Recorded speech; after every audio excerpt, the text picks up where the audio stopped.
a very wonderful experience. Actually, I forgot the name of the process. I think it was Belief Change. It was about, you know, not fight, but a disagreement with my father for 15 years. And then she spent good amount of time with me. It was 35 minutes. We were together. And that was 7th of March. It was wedding anniversary of my brother. And that was, I was going to see my father after 10 or 11 months. I wanted to apologize to him that for, you know, although he did not behave well with me, but that does not give me a right to be disrespectful to him. And every time I come to Mumbai, I go to him with the hope that I will be able to make it today.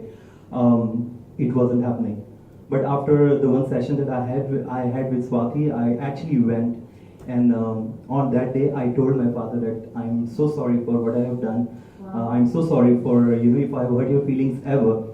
And I know there were disagreements, but I didn't have enough right that I could respond back to you in such a harsh way. And then 4 years of fight and 15 years of disagreement ended in 5 minutes. Oh. So that was amazing.